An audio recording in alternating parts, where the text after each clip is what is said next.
Assalamualaikum warahmatullahi wabarakatuh. Jumpa lagi dengan saya Busta Minarda. Sahabat BN, hampir saja kita melihat mimbar diskusi di salah satu stasiun televisi nasional swasta di Jakarta kemarin malam menjadi ring tinju. Hampir saja. Debat panas di TV nasional, relawan Jokowi ngamuk hingga nyaris pukul Rocky Gerung. Debat panas antara pendukung Presiden Jokowi dengan pengkritiknya terjadi dalam tayangan langsung talk show yang digelar di salah satu tayangan televisi swasta nasional. Ketua Umum Solidaritas Merah Putih Sylvester Matutina terlibat perdebatan sengit dengan pengamat politik Rocky Gerung. Saat itu, Rocky sedang menjelaskan bahwa Presiden Jokowi sudah melanggar pasal-pasal yang berlaku. Namun, perdebatan makin memanas saat Sylvester beberapa kali memotong penjelasan yang akan disampaikan Rocky. Ini kan manusia pecundang yang gak ada bergunanya buat republik ini. Saya belum tahu gunanya Anda buat republik ini, saya belum pernah dapat loh, timpal Sylvester. Tak hanya itu, Sylvester kemudian mengejek secara personal Rocky Gerung. Mendengar ejekan tersebut, Rocky kemudian menimpali bahwa satu ikan telah terpancing. Pun kemudian perdebatan makin memanas antara Rocky Gerung dengan Sylvester yang berakhir dengan marahnya ketum Solidaritas Merah Putih itu hingga menyebut Rocky Gerung dengan kata-kata yang tidak pantas. Profesormu siapa namanya? Tanya Rocky. Gak perlu kau tahu ya, yang sekarang ini mana pasal-pasal yang dilanggar oleh Presiden? Jawab Sylvester. Saya mau terangkan, sambar Rocky. Itu gak usahlah kau banyak ngomong kayak begini, kata Sylvester. Baru mau terangkan prinsip, sambar Rocky. Enggak, kita orang hukum, kita mau ngomong, kata Sylvester. Mengapa you bodoh dengan prinsip itu? Kejar Rocky. Makanya nggak usah ngomong, ucap Sylvester sambil mendekati Rocky Gerung. Saat itu, Sylvester sudah berhadap-hadapan dengan Rocky Gerung dan segera dipisahkan oleh presenter rakyat bersuara Aiman Wicaksono. Saat akan mendekati jeda iklan, Sylvester kembali ngata-ngatai Rocky Gerung dengan suara yang sangat keras hingga terdengar satu studio. Kau bodoh, goblok, ujarnya. Sontak hal tersebut menjadi viral di media sosial. Sejumlah akun X kemudian merepost kembali tayangan tersebut di medsos tersebut. Salah satunya disampaikan akun @johnsitoros_18. John kemudian mengemukakan aksi Sylvester memalukan karena ditonton jutaan rakyat dan kehadirannya sebagai pembela istana. Sebagai representasi istana atau Jokowi, ini memalukan sih. Masa debat di depan jutaan rakyat Indonesia begini? Rocky Gerung unbeaten, tulis akun tersebut. Sementara itu, akun X lainnya @mdy_asmara1701 ikut mengomentari Sylvester yang emosi karena dikasih kuliah gratis Rocky Gerung di tayangan televisi. Ketum Solidaritas Merah Putih sampai emosi dikasih kuliah sama Pak Rocky Gerung. Seru bener ini, tulisnya.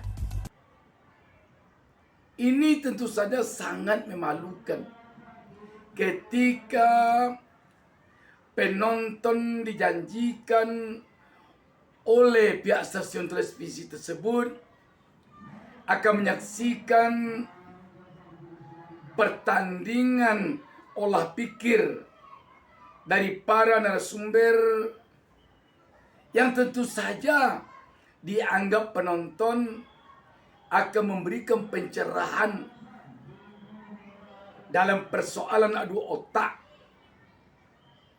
Ternyata apa yang dikemukakan dan dijanjikan oleh stasiun televisi tersebut tidak tepat. Yang terjadi nyaris adu otot, bukan adu otak. Persilatan otak yang dinantikan oleh publik nyaris berubah menjadi persilatan otot. Rocky Gerung yang terkenal sebagai pengamat politik yang suka tidak suka, mau tidak mau kita di era sekarang ini, dialah satu-satunya tokoh pemikir kita yang sangat berani di negeri ini mengemukakan yang benar itu benar, yang salah itu salah. Yang sangat berani, yang paling berani. Mungkin kita banyak yang sehebat Rocky Gerung, atau mungkin melebihi kehebatan Rocky Gerung dalam berpikir. Tetapi di dalam mengeluarkan hasil pemikirannya, harus kita akui Rocky Gerung yang terhebat di seantero bumi persada ini saat ini. Malam kemarin itu ternyata Rocky Gerung berdebat dengan seorang pendukung fanatiknya Presiden Jokowi. Siapa namanya waktu itu? Tak kurang hafal pula namanya. Sylvester apa namanya. Maaf kalau salah menyebut namanya. Tetapi yang jelas Rocky terlibat perdebatan dengan dia. Namun perdebatan itu bukannya melahirkan solusi, bukannya memberikan pencerahan kepada publik sehingga publik bisa menyimpulkan mana yang benar, mana yang salah, mana yang bisa menjadi solusi. Pendukung fanatik Jokowi ini naik pitam kelihatannya. Ini jelas sekali naik pitamnya pendukung Jokowi ini lebih disebabkan tampaknya oleh keterdesakan dia ketika ditanya bertubi-tubi oleh Rocky Gerung, tetapi dia tidak bisa jawab. Kita melihat terlain dia tanyakan, kamu tadi baca buku itu. Itu tentang apa? Buku itu apa sudah kamu baca? Itu katamu siapa? Itu kira-kira lebih kurang pertanyaan-pertanyaan yang dilepaskan oleh Rocky Gerung. Tetapi kelihatannya Bapak ini kesulitan menjawabnya.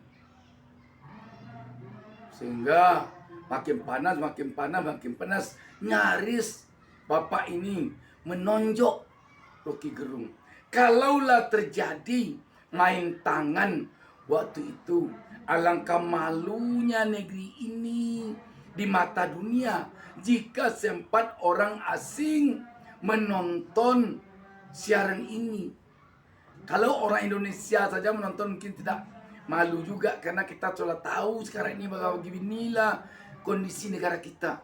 Tetapi kalau sempat orang asing menonton, waduh, negara yang penduduknya 275 juta lebih itu, yang telah merdeka selama 79 tahun itu, ternyata anak bangsanya, warga negaranya belum mampu juga adu otak, masih juga adu otot seperti di zaman perunggu dulu. Main tombak-tombakan, main panah-panahan. Alangkah malunya kita kalau sempat siaran seperti itu yang ditonton oleh orang asing. Malu, sangat malu. Kemana kepala ini hendak disembunyikan kalau itu terjadi? Sahabat BN, tentang penguasa, tentang pemimpin, kalau hendak berkuasa, kalau hendak memimpin di sebuah negara demokrasi, memang harusnya dia sampaikan dulu kepada pendukungnya, kalian sabar ya, kalian bertindak dengan kepala ya, jangan dengan kaki, dengan tangan. Sebab ini kita memimpin di negara demokrasi. Di negara demokrasi, rakyat tidak haram mengkritik pemimpinnya. Tidak sama kita dengan di negara kerajaan. Tidak sama kita dengan di negara bertangan besi. Harusnya pemimpin menyampaikan itu kepada pendukungnya. Mungkin pengalaman juga ini untuk pemimpin mendatang. Relawan-relawan, pendukung-pendukung tim sukses untuk menyukseskan menjadi pilpres, menjadi gubernur, menjadi wali kota itu harusnya setelah jadi presiden, setelah jadi gubernur, setelah jadi bupati wali kota, dibubarkan lagi tim sukses itu, dibubarkan lagi. Sebab kalau tidak dibubarkan nanti dia menganggap presiden itu presiden dia saja, bukan presiden rakyat Indonesia. Padahal yang menggaji presiden yang dianggap presiden dia saja itu seluruh rakyat, bukan dia saja yang menggajinya. Tetapi ketika ada yang mengkritik rakyat lain, rakyat yang juga membayar pajak, ya rakyat yang sudah menggaji presiden itu, dia marah. Jadi jalan keluarnya, kalau sudah terpilih jadi presiden, kalau sudah dilantik, kalau sudah terpilih jadi bupati, wali kota, jadi gubernur, jadi kepala desa, kalau sudah dilantik, termasuk juga mungkin yang menjadi ketua RW, ketua RT, begitu dilantik, yang namanya relawan, yang namanya tim sukses, bubarkan lagi. Sebab dia bukan lagi politisi. Setelah dia menjadi pemimpin, dia itu sudah negarawan, sudah milik seluruh rakyat tanpa kecuali yang memilih atau yang tidak memilih. Lain hal ketika dia semasa jadi calon. Kalau semasa jadi calon, memang dia politisi. Cita-citanya, keinginannya adalah untuk memenangkan pemilihan. Tetapi kalau sudah menang pemilihan, cita-citanya, keinginannya bukan lagi untuk memenangkan pemilihan, tetapi untuk mesejahterakan seluruh rakyat tanpa kecuali yang memilih atau tidak memilihnya. Disitulah pentingnya negarawan, maka disitulah perlunya bubar relawan, bubar tim sukses. Kalau masih ada juga relawan dipelihara, apalagi kalau diorganisir, dapat kita bayangkan nanti terjadinya bentrokan antara relawan ini, antara tim suksesnya ini dengan rakyat banyak. Mengapa rakyat banyak mau mengkritiknya? Mengapa rakyat banyak mau menyebut kelemahan-kelemahannya? Karena yang bayar pajak ikut mereka.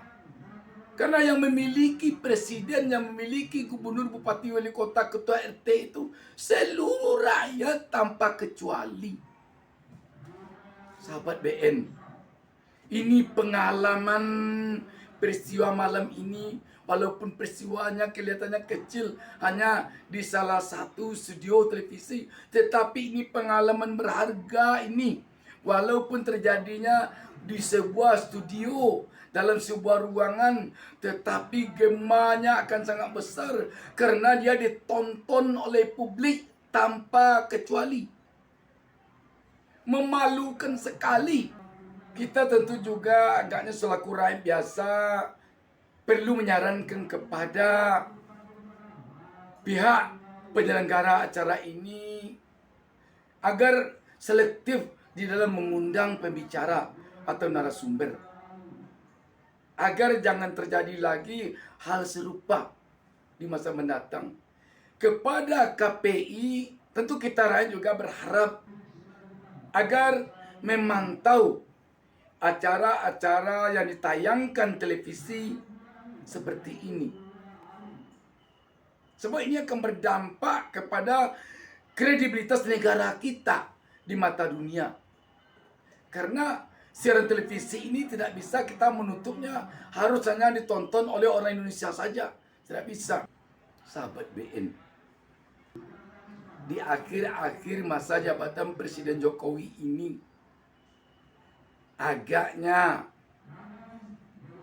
pendukung-pendukung Presiden Jokowi agar tidak mudah naik darah, agar tidak mudah emosi.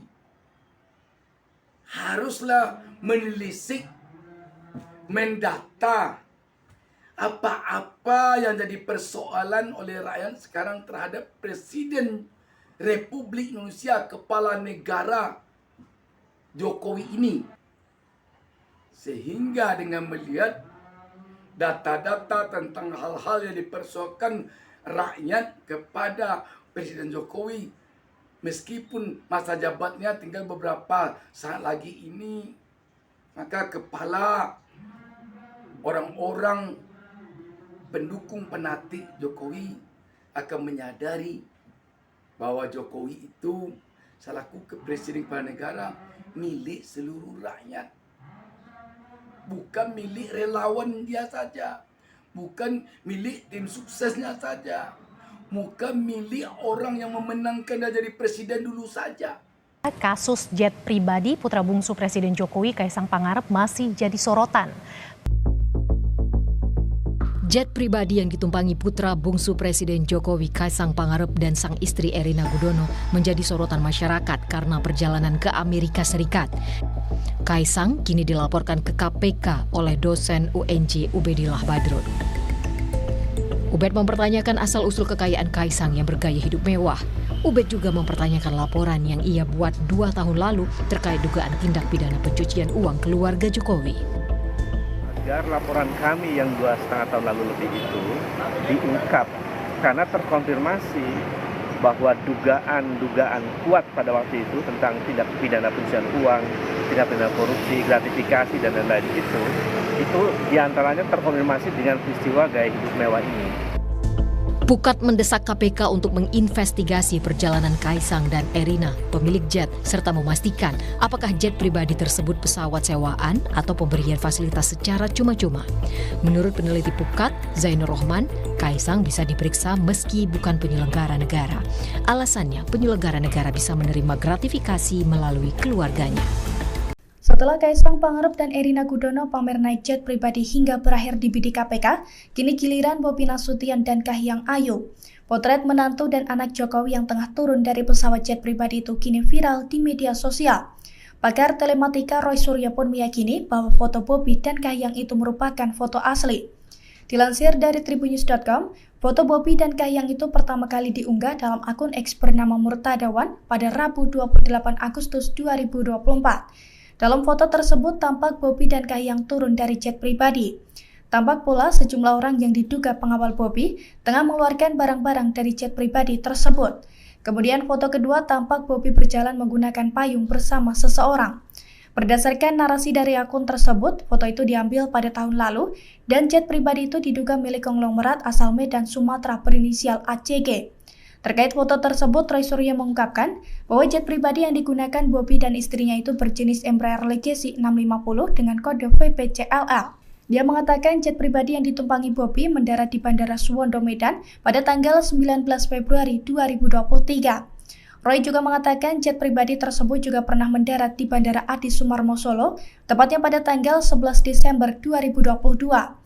Adapun hal itu memiliki kesamaan dengan jet pribadi yang pernah ditumpangi putra bungsu Presiden Jokowi Kaisang Pangarep, yaitu Gulfstream G650ER yang sama-sama pernah mendarat di Bandara Adi Sumarmo.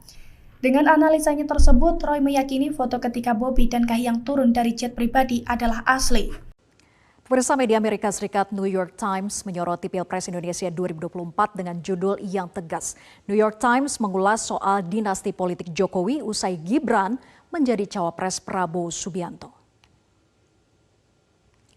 Dalam koran yang dimuat pada Minggu 7 Januari 2024, New York Times memberi judul For Indonesia's President, a term is ending but a dynasty is beginning, atau jika diterjemahkan menjadi bagi Presiden Indonesia masa jabatan berakhir tetapi dinasti dimulai.